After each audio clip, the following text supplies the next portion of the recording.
Shalom Aleichem, Mashalom Ha, Ani e Yehudá.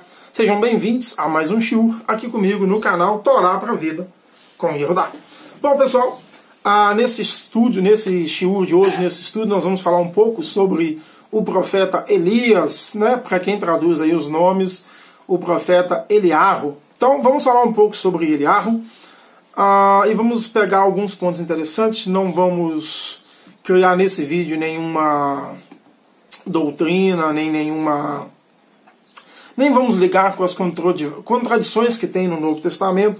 No próximo vídeo falaremos sobre isso. Hoje nós iremos apenas falar um pouco sobre Elias. Olha só, a história de Elias. Falar um pouquinho sobre Elias, né? O profeta Eliarro. Elias, ou Eliarro, ou Elias, viveu no século 9 antes da Era Comum. Então ele viveu no século 9 antes da Era Comum. Ele era um profeta do Reino do Norte, né? Para quem não sabe o que é Reino do Norte, tem aí na playlist do canal, falando inteiro sobre as duas casas de Israel, o Reino do Sul, o Reino de Judá, e o Reino do Norte, o Reino de Efraim. Então, o profeta Eliarro, ele era do Reino do Norte. O profeta Eliarro foi o maior profeta que a Bíblia já viu. Muitos não sabem porque não leem as Escrituras ou porque não pensam e deixam que as pessoas pensem por elas. Mas o profeta Eliarro foi o maior profeta que a Bíblia já viu. Eu digo em questão de fazer milagres, foi o maior de todos. Nem mesmo o profeta Yeshua, conhecido pelos cristãos como Jesus, não fez mais milagres do que o profeta Eliarro. Bom, vamos falar um pouquinho sobre ele. Então ele era do Reino do Norte. Ele viveu na era do reino de Acabe e Acasias, perdão. Então no tempo de Acabe e Acasias, no Reino do Norte. Vamos lá. Vamos falar um pouco sobre o tempo e algumas, né? Não vamos falar todas as profecias que Eliarro profetizou e fez, mas o profeta Eliarro, sua vida está registrada no livro de 1 Reis e 2 Reis. Então, eu recomendo a você ler o livro de 1 Reis e 2 Reis, aonde você vai ter toda a história do profeta Eliarro. Segundo os nossos sábios, vão dizer que toda vez que há uma circuncisão, seja na elite de Israel ou não, o profeta Eliarro, ele está presente.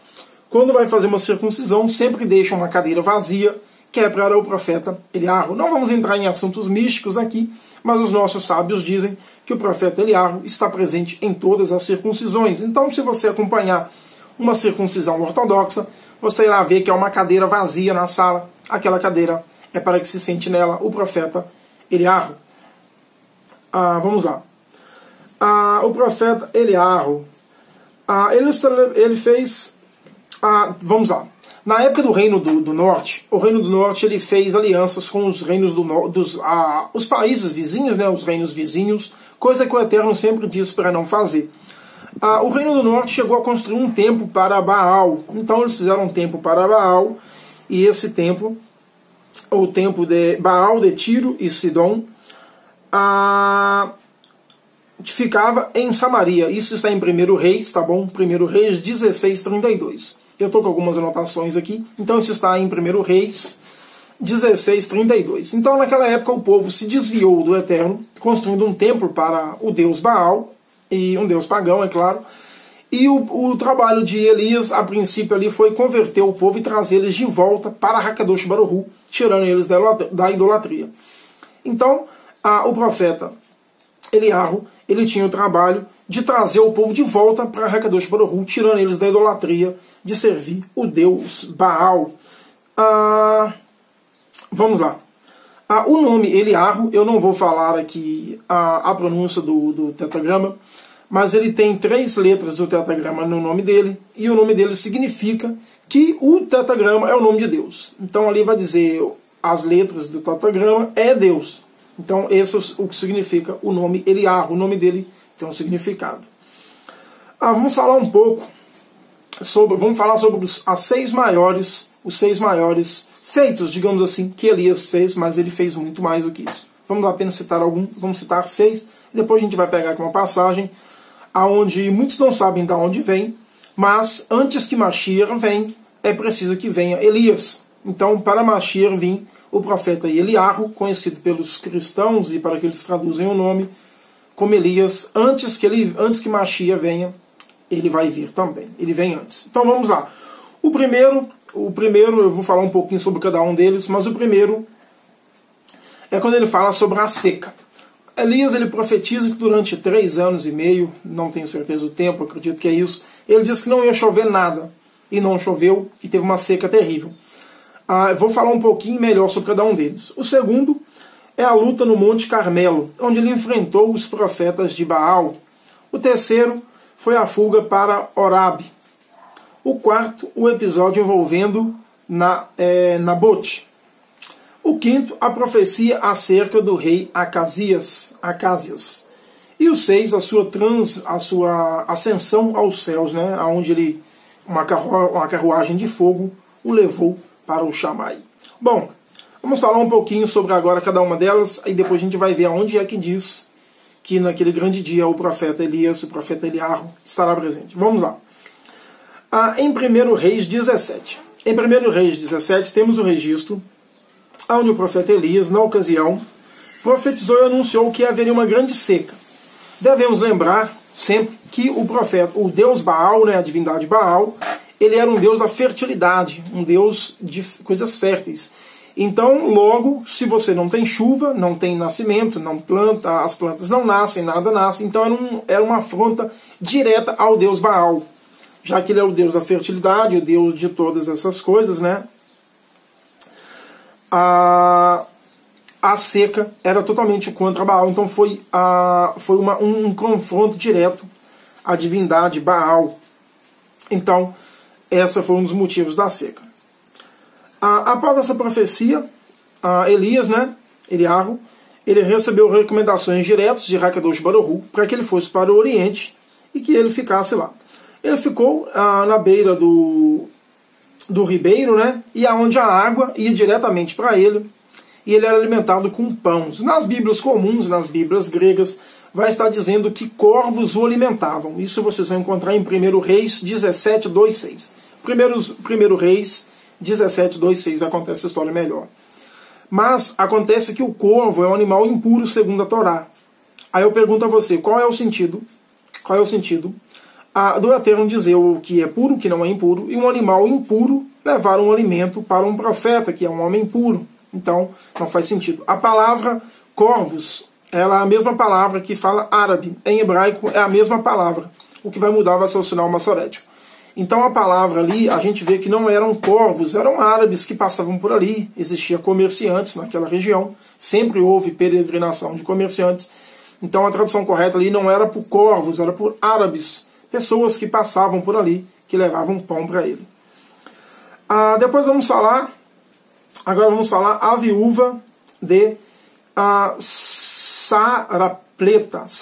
Bom, após essa seca, o profeta foi até ela, né? E ela iria sustentá-lo. Isso está em 1 Reis 17, 9. 1 Reis 17, 9. Aqui a gente pensa que essa viúva era uma viúva rica. Pois Elias foi dito para ele ir para lá, né? E ele achou que ela ia sustentá-lo. Chegando lá, a viúva era muito pobre, não tinha nada. E ela vai dizer para ele que o que ela tinha dava mal para um pão. Mal dava para um pão e ela não tinha que alimentar o filho dela. Então ele pega e fala para ela, olha, faz primeiro para mim esse pão aí e depois você confia em mim. Ela fez o pão para ele, eu estou falando com minhas palavras, mas vocês vão poder ler a passagem. Isso está em 1 Reis 10, 12. 1 Reis 10, 12. Então ela pega, faz o pão e dá para ele. Depois disso, o que acontece? Há o milagre da multiplicação do azeite. Ele diz para ela que ela pegasse todas as vasilhas que ela tivesse e pegasse um pouquinho de azeite que ela tinha e começasse a virar. E ela fez isso. Enquanto tinha vasilhas, utensílios para encher de azeite, lembrando que o azeite era algo muito caro naquela época, até hoje é caro, não é barato, mas era muito mais caro do que hoje. Então, todos os potes que ela tinha, todos, encheu de azeite até não ter onde pôr mais azeite. Quando acabou onde pôr o azeite, parou de encher os potes. Então, foi um milagre maravilhoso ali. Vamos falar um pouco sobre Elias, né, Eliarro, e os profetas de Baal no Monte Carmelo. Essa passagem ela é muito conhecida, acho que por muita gente. Ela está em 1 Reis 18, 23, 38. 1 Reis 18, 23, 38. Existiam ali 400 profetas de Baal, e Elias chegou lá e os desafiou. Mandou pegar, era uma seca, lembrando que era uma seca danada. Elias pegou, na verdade, eram 450 profetas de Baal e os 400 profetas de Azerá foram até o monte. Então eram muitos profetas dessas divindades. Então Elias mandou fazer o seguinte, mandou pegar 2 bezerros, colocar sobre lá o altar e preparar eles da mesma forma. Ele disse, se Baal existe, se Baal é tão bom, é tão grande, ele vai fazer descer fogo. Então Elias mandou deixar um bezerro de um lado, um do outro, e o bezerro de Baal lá e os outros profetas, eles rezaram, oraram, gritaram, se cortaram, porque esse Deus deles gostam de sangue. Coincidência ou não, é um Deus que gosta de sangue, que precisa de sangue. Sabemos que o nosso Deus não precisa, pois temos um vídeo aqui no canal mostrando que o Eterno nunca precisou de sangue para perdoar ninguém. Sempre houve formas de perdão sem haver sangue. Mas voltando ao foco. Então, eles rezaram, oraram, se cortaram, ficaram o dia inteiro até anoitecer e nada de fogo cair. Então Elias falou, agora é minha vez. Então ele mandou pegar água e jogaram água no bezerro dele, molharam as lenhas, né, porque tinha uma lenha debaixo, molhou a lenha, encharcou, a ponto da água escorrer em volta, de tão molhado que estava. Então ele fez uma reza, não vou fazer aqui, ele fez uma reza, e assim que ele acabou essas palavras, desceu o fogo do céu, acendeu o fogo, e o bezerro foi queimado, e a oferta foi aceita. Então naquele dia, depois, o povo se voltou para o Eterno, e esses profetas todos foram mortos, todos os profetas que Baal tinha ali foram mortos, e Elias mostrou quem era o verdadeiro Deus, que não era Baal. A fuga para Herob. Após ser ameaçado por Isabel, ele fugiu em direção ao sul, e este foi um momento de profundo desânimo em sua vida. Inclusive ele chegou até a desejar a morte. Isso está em 1 Reis 19, 1-4, vocês podem ler lá exatamente. Então ali ele vai dizer, né, que só sobrou ele, mas depois o Eterno vai mostrar a ele que mais de 7.000 homens não se dobrou a Baal, mas aí vocês podem ler aí. Isso vai estar em 1 Reis 19, 1-4, tá bom? Podem ler lá.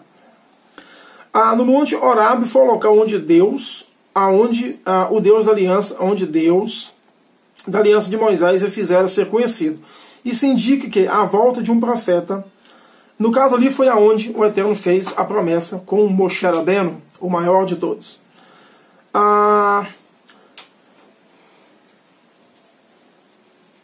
Então ali a gente vai ter depois, vocês lerem a narrativa, vocês vão ver que ele recebeu novas instruções e ali ele teve 3 incumbências, ele teve 3 coisas a fazer ali, vocês vão ver tudo isso na passagem que eu deixei aí. Uma foi ungir Hazael como rei da Síria, ungir Leu como rei de Israel e ungir Eliseu como seu sucessor. Então ele teve 3 missões para fazer lá no monte. O profeta Elias e a vinha de Nabote. Vamos falar um pouco sobre a vinha de Nabote. Isso vai estar em 1 Reis 21. Encontramos mais um grande confronto entre o profeta Elias e a família real. Jazabel havia planejado a execução de Nobate, que não queria abrir mão de sua vinha, em favor de Acabe. Além disso, eles haviam ignorado o direito da herança, que por ele era garantido à nação de Israel. O profeta Elias anunciou o juízo divino sobre Acabe e Jezabel, dando-lhe detalhes de suas mortes e avisando que sua casa seria destruída. Como Acabe arrependeu-se, o Senhor adiou por uma geração a destruição de sua dinastia. Isso vai estar em Reis 21, em 1 Reis 21, 29. Depois vocês vão continuar vendo a profecia em 1 Reis 22, 37, 2 Reis 9, 10, 34, 37. Anotem as profecias aí. A profecia contra Acasias. Acasias subiu ao trono de Israel e sucedeu a Acabe, seu pai. Isso está em 1 Reis 22, 52. Em uma determinada ocasião, Acasias sofreu um acidente que o deixou aleijado. Prontamente, ele tentou buscar auxílio nos deuses pagãos, olha só. Ironicamente, chamando de Baal Zebod, que significa Senhor das moscas. Este era um trocadilho que ridiculizava o nome de Baal, Zebu, que significa Senhor ou Príncipe. Bom, aqui eu não vou ler para vocês toda a passagem, deixando aqui para vocês a referência, vocês vão poder ler toda essa passagem, está em 1 Reis 22, 52. Elias é elevado ao Shammai, ao céu. Bom, aqui a gente vai ver, isso vai estar em 2 Reis, tá bom?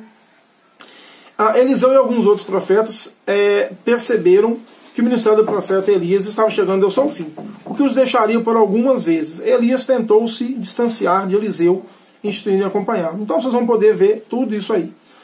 Elias também fez muitos outros feitos. Lembramos que quando o rei mandou buscá-lo, então Elias estava no monte, e ele falou, se eu sou um homem de Deus, que desça fogo do céu, desceu o fogo do céu e matou os 50 soldados. Depois aconteceu de novo e desceu o fogo, matou mais soldados. Então, depois pela terceira vez o soldado implorou para ele, você pede Deus e manda fogo, nos mata, por favor, venha com a gente. Então ali depois ele aceitou ir, mas vocês vão poder ler toda a passagem lá. Vamos falar agora um pouco sobre Elias aqui no chamado Novo Testamento. Da onde é que vem essa profecia que antes de vir Mashiach vai vir Elias? Olha, em breve eu estarei lançando um curso aqui no canal, um curso fechado, acredito que semana que vem deve ir no ar esse curso. São 5 vídeos falando sobre as profecias messiânicas, se teria Yeshua, Jesus, cumprido ou não as profecias messiânicas. 4 vídeos são baseados em estudos do Dr. David Stan, um judeu messiânico muito conhecido. Tem até a Bíblia de David Stan, a Bíblia judaica completa. Então 4 vídeos são baseados totalmente nas profecias que qual David Stan citou que Yeshua, Jesus, cumpriu. Lá dentro desse estudo, eu irei mostrar passo a passo, profecia por profecia, examinando todas as fontes, se cumpriu ou não cumpriu. Quem quiser saber, adquira o curso, já vou deixar até o valor. É um estudo com valor simbólico, são R$30 o estudo, são 5 vídeos, de duração em média 30 minutos cada vídeo. Em média, 30 minutos cada vídeo, e nesses 5 vídeos analisei todas as profecias, os 4 primeiros vídeos na Bíblia de David Stan. O 5º vídeo não é baseado em David Stan, é baseado dentro do Tanakh, mostrando as profecias que são messiânicas e que, se foram cumpridas ou não, está lá no vídeo. Então, a gente vai ver aqui, e quem assistiu os estudos vai ver que a profecia de Mashiach, para quando Mashiach vier, que vai ter paz, os animais vão pastar junto, não haverá mais guerras, não haverá mais nada, o mundo vai viver numa paz absoluta. Isso está até no profeta Yeshayahu, Isaías, onde ele diz que uma criança enfiará a mão na boca do buraco da cobra, não irá picá-la, a vaca e o boi vão pastar juntos. Então isso há várias interpretações. Alguns cabalistas vão dizer que esse sentido ali não é que os animais não irão mais se comer, e sim que haverá paz em plenitude em todo o planeta Terra. Há outros que acreditam que o texto é literal, eu faço parte desses. Eu acredito que os animais não irão se comer, assim como não se comiam na época do Éden, né, no Jardim Éden. Eu acredito que o mundo reinará em paz e não comeremos mais os animais. Mas aí é interpretativo, o que não há dúvida que haverá muita paz. Então o Eterno, naquele dia, ele irá julgar as nações. A gente vai ver isso em várias profecias, mas esse não é nosso foco. A passagem vai estar em Malaquias 4. Então peguem a Bíblia de vocês em Malaquias 4. Porque eis que aquele dia vem ardendo como fornalha, todos os soberbos e todos os que cometem impiedade serão como a palha. E o dia que está por vir os abrasará, diz o Senhor dos Exércitos, de sorte que lhes não deixará nenhuma raiz, nenhum ramo. Ou seja, aqueles perversos que cometem iniquidade e tudo serão destruídos, não vai sobrar nenhuma descendência deles, nem haverá quem vai continuar essas maldades. O mundo passará por uma purificação completa. Vejam só. Não deixará nem raiz, nem ramo. Mas para vós, os que temais ao meu nome, ao nome de Hakadosh Baruch Hu, que não é Deus, o nome do Eterno, quem estuda sabe. Bendito seja ele. Nascerá o sol da justiça, e cura trarás nas suas asas, e saireis, e saltareis como bezerros da estreberia. Então aqui está dizendo que aqueles que se apegam ao nome do Eterno e não cometem as iniquidades, esses o sol da justiça irá brilhar sobre eles.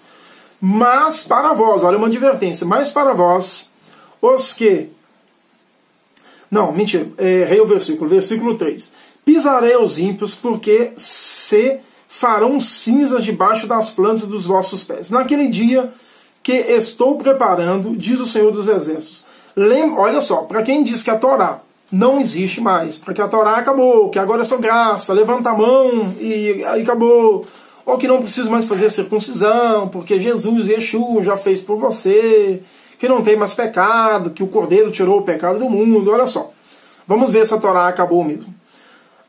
Lembrai-vos da lei de Moisés, meu servo, que lhe mandei em Horebe para todo o Israel, a saber, estatutos e juízos.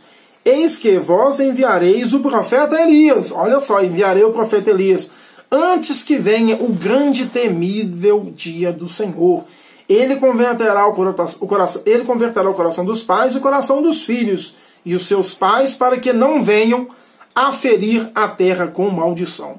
Então aqui diz que Elias ele vai fazer uma preparação para o Mashiach. Elias virá antes daquele grande dia. Sabemos que quando o Mashiach vier, haverá uma restauração no mundo inteiro, e ali haverá o princípio do Olam Rabá. Então, aqui a gente vê bem claro, olha só. Pisarei os ímpios, porque se farão debaixo das plantas dos vossos pés. Naquele dia estou preparando, diz o Senhor dos Exércitos. Lembrai-vos da lei de Moisés, para quem diz que a lei é maldita, lembrai-vos da lei de Moisés, meu servo, quem lhe mandei em Horebe para todo Israel, a saber, por estatutos e juízos. Eis que vos enviarei o profeta Elias, então ele vai voltar. Mas antes que o venha, o grande temível dia do Senhor. Então, aqui a gente viu, o próprio Elias foi lá para ungir os reis, né? A gente viu lá que esse foi um dos trabalhos que teve lá no Monte Horebe, onde o Eterno entregou a Moshe a aliança. Bom, o vídeo vai ficar por aqui. Se você gostou desse vídeo, deixa seu like, curte, comenta, compartilha. Se não é inscrito no canal, já se inscreva. Marque o sininho para receber todos os vídeos. Mas lembrando que temos vídeos terça-feira, quinta-feira e sábado, às 18 horas. Sempre às 18 horas, tá bom? Shalom, shalom. Lehitraot. Para quem não sabe e quiser, temos grupos no WhatsApp. Temos um grupo fechado somente para estudo. Temos um grupo aberto para conversas. Temos também livros à venda. Quem quiser ajudar o canal com qualquer contribuição é muito bem-vindo, para que possa adquirir novos livros, novos estudos e ajudar, porque as coisas não estão fáceis. Então, quem quiser ajudar o canal com qualquer quantia, R$5, R$10, qualquer quantia, ajuda muito. Pode me chamar no WhatsApp, que eu irei dizer como pode ajudar o canal. Estará ajudando muito para que o canal possa continuar o seu trabalho. Também pode nos ajudar comprando os Talit, a Kippah, o Sidur e outros livros judaicos, tá bom? Fiquem todos na Shalom, Shalom, Shalom, Lehitraot.